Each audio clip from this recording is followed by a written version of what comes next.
Herkese merhabalar, Şehirdarı sayfasına hoş geldiniz. Bugün 5 Mayıs 2023, birinci kovanımızın genel durumunu kontrol edeceğiz. Her zaman olduğu gibi kovanı açmadan önce kullandığım mengeneyi dezenfekte ettikten sonra kovanımı açacağım.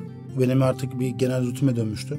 O yüzden mengeneyi dezenfekte etmeden kovanları açmıyorum. Şimdi bir önceki videomuzda kovanımıza bir oğul engelleme işlemi yapmıştık ve bunun neticesinde kovana 3. kata atmıştık. Bugün de 3. katın durumunu kontrol edeceğiz. Yani bu yapacağımız kontrolde erkek arı yüzsükleri var mı, ana arı yüzsükleri var mı ve nektar akımı var mı? Bunun kontrollerini yapacağız. Bir de 3. kattaki arı yoğunluğuna bakacağız. Eğer kapalı yavruların çoğu çıktıysa arıların yoğunluğu tekrardan 1. kata ineceği için oğul engelleme işlemi daha yapmak istemiyoruz. Çünkü alt kattaki yoğunluk arttığı zaman yine arılar sıkışacağı için aynı işleme baştan dönmek zorunda kalırız. Şimdi ilk çıtamızı aldığımızda bu çıtanın ağırlığı bayağı bir artmış. Zaten gördüğünüz gibi de nektar gelmeye başlamış ve ufak tefek de geçen haftadan kalan erkek arı gözleri var. Bu çıtada herhangi bir ana arı yüzüğü görmedim. Çok güzel bir nektar gelmiş. Zaten ışıktan da görebilirsiniz nasıl parladığını. Gözlerde neredeyse boş yok diyebilirim. Çıtanın arkası da aynı şekilde. Nektarlı ve polenli. Bölge çok büyük olduğu için yani gözünüzün alabileceğinden daha fazlasında çiçek var. Yani şu an bu gördüğünüz neredeyse bir hiç, yani bunun 10 katı kadar daha fazla çiçek var bölgede. Zaten gördüğünüz gibi çıtanın üst taraflarından arı inceden balları sırlamaya başlamış. İkinci çıta ilk çıtadan daha ağır. Burada daha fazla bir nektar var. Çıtanın ağırlığı daha fazla çünkü. Buradaki ana arı memelerinde bir şey yok. İçleri boş.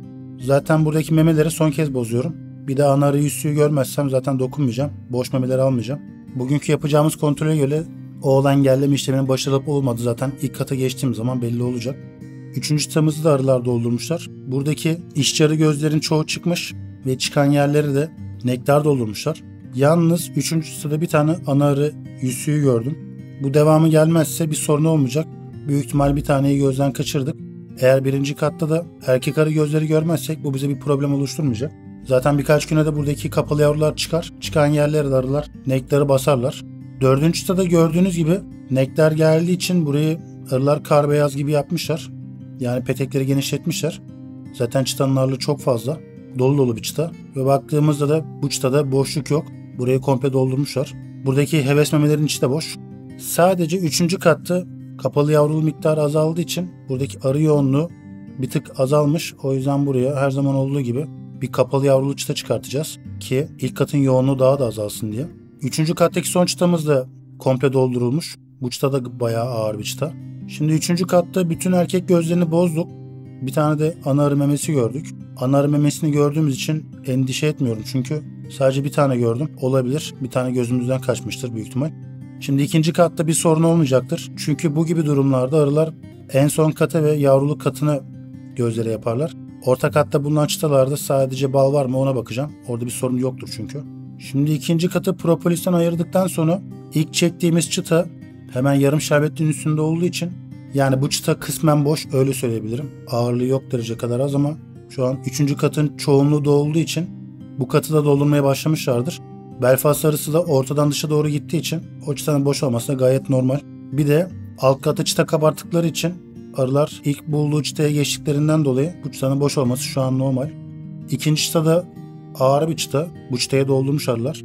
Şimdi 2. katta fazla bir işlem yok. Sadece balların durumunu kontrol edeceğiz.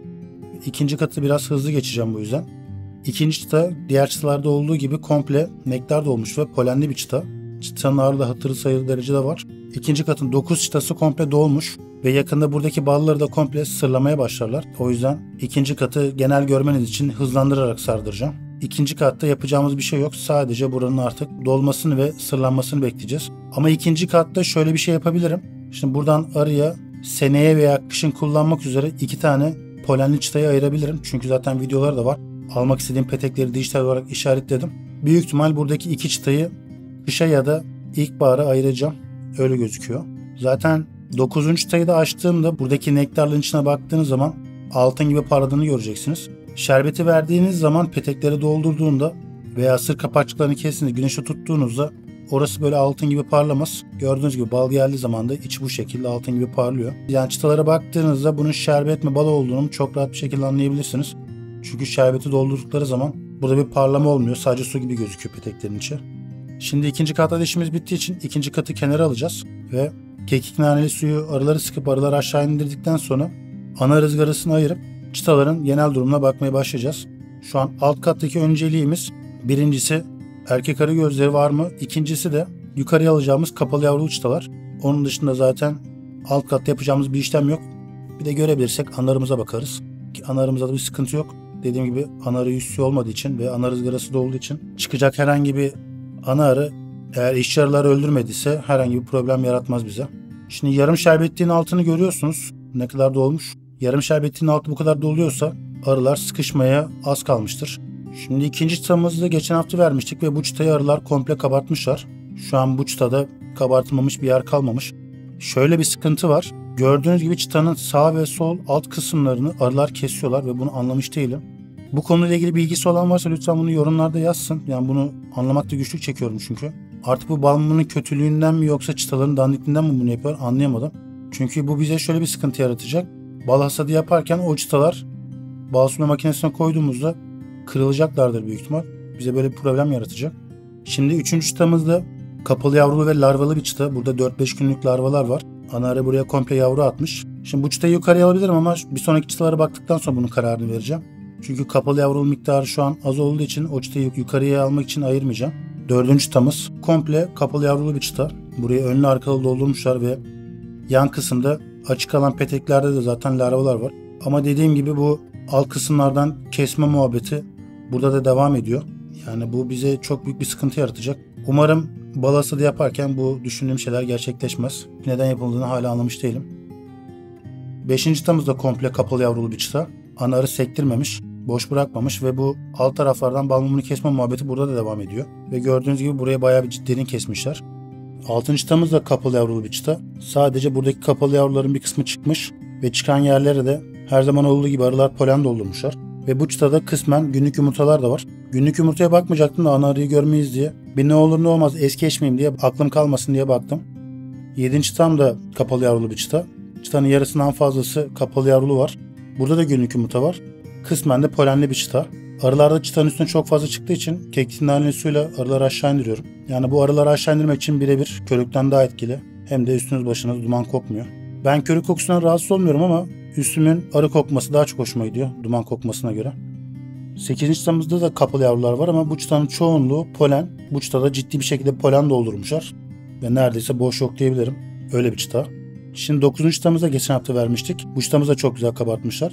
Zaten çıtayı çektiğimiz gibi ana arımızı da burada görüyoruz işaretle. Ana arımız da burada. Eminim bu çıtada günlük yumurtayla doludur.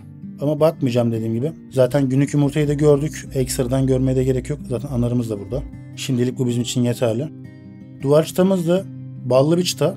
Burada güzel bir bal var ama güzel bal olduğu kadar da çok güzel erkek arılar da var. Şimdi ana arı ızgarası olduğu için erkek arılar yukarı çıkamadığı için %60'dan fazlası erkek arılı bir çıta. Yukarı çıkamadıkları için buradaki balları tüketiyorlar. İşte ben bu sebepten dolayı kovanımda erkek arı istemiyorum. Birinci katta ne kadar az bir şekilde erkek arı bıraktığım halde bal bırakmıyorlar. Ben bu yüzden kovanımda erkek arı istemiyorum. Çünkü zaten ihtiyacım yok. O yüzden alt katta erkek arılı gözler bıraktığınız zaman çıtalarınızda bal birikmiyor maalesef. Şimdi kata çıkartacağım çıtaları alacağım. Zaten birinci katın çoğunluğu kapalı yavrulu bir çıta.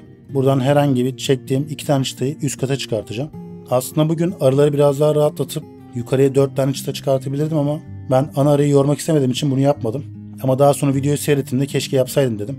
Burada böyle bir ufak bir hata yapmışız. Çünkü 3. kattaki kapalı yavrular çıktığı zaman yine arılar alt kata üşüşeceği için bir tekrardan oğul isteği yaratabilirler. Bunda böyle bir tehlikesi var.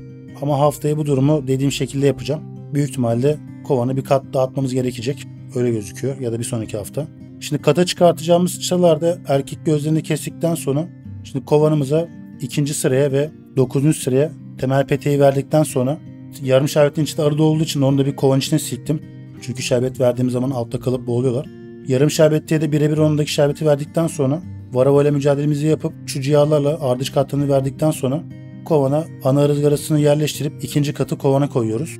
2. katta kovana yerleştirdikten sonra üst katta bir 3 çıtalık boşluk kalacağı için burayı izolasyon amaçlı çuval koyup katlıyorum ve 3. kata atıyoruz. 3. katı da attıktan sonra kovanın ortasına alt kattan aldığımız kapalı yavrulu çıtaları kovana verdikten sonra çıtaları birbirine sıkıca sıkıştırıyorum ve bölme tahtasını da kenara çektikten sonra çuvalla kovanı sarıyorum ve çuvalın üstüne de sarı naylonu koyduktan sonra kovanımı kapatmaya başlıyorum. Eğer kanalıma abone değilseniz lütfen kanalıma abone olunuz. Ve videoyu da beğendiyseniz videomu beğenmeyi unutmayınız. Çünkü bana verebileceğiniz en büyük destek bu. Videolarımı beğendiyseniz desteğinizi bekliyorum. Benim bu haftaki kontrollerim bu kadar. Haftaya tekrardan görüşmek üzere. Hepinize teşekkür ederim.